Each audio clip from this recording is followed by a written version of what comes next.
Genesis chapter 21.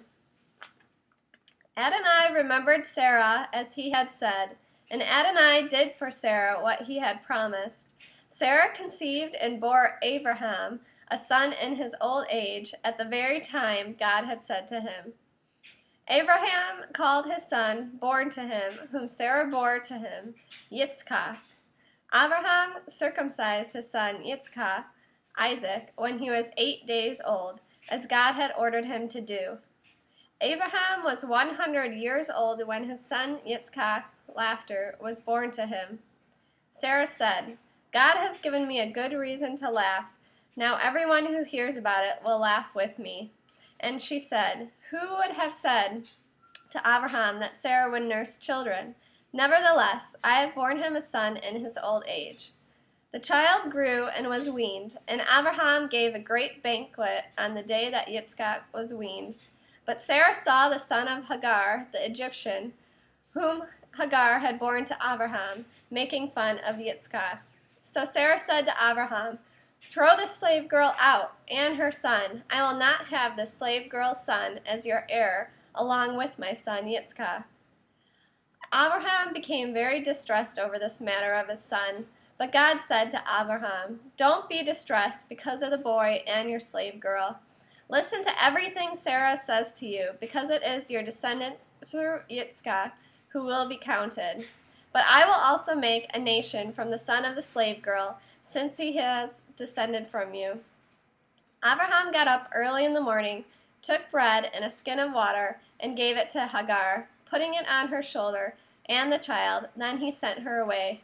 After leaving, she wandered in the desert around Beersheba. When the water in the skin was gone, she left the child under a bush and went and sat down, looking the other way, about a bow shot's distance from him, because she said, I can't bear to watch my child die. So she sat there, looking the other way, crying out and weeping. God heard the boy's voice, and the angel of God called to Hagar from heaven and said to her, What's wrong with you, Hagar? Don't be afraid, because God has heard the voice of the boy in his present situation. Get up, lift the boy up, and hold him tightly in your hand, because I am going to make him a great nation. Then God opened her eyes, and she saw a well of water. So she went, filled the skin with water, and gave the boy water to drink. God was with the boy, and he grew. He lived in the desert and became an archer. He lived in the Paran desert, and his mother chose a wife for him from the land of Egypt. At that time, Abimelech and Phicol, the commander of his army, spoke to Abraham. They said, God is with you in everything you do. Therefore, swear to me here by God that you will never deal falsely with me or with my son or grandson, but according to the kindness with which I have treated you, you will treat me and the land in which you have lived as a foreigner. Abraham said, I swear it. Now Abraham had complained to Abimelech about a well which Abimelech's servants had seized. Abimelech answered, I don't know who has done this. You didn't tell me, and I heard about it only today. Abraham took sheep and cattle and gave them to Abimelech, and the two of them made a covenant. Abraham put 7 female lambs from the flock by themselves. Abimelech asked Abraham, What is the meaning of these 7 female lambs you have put by themselves? He answered, You are to accept these 7 female lambs from me as a witness that I dug this well.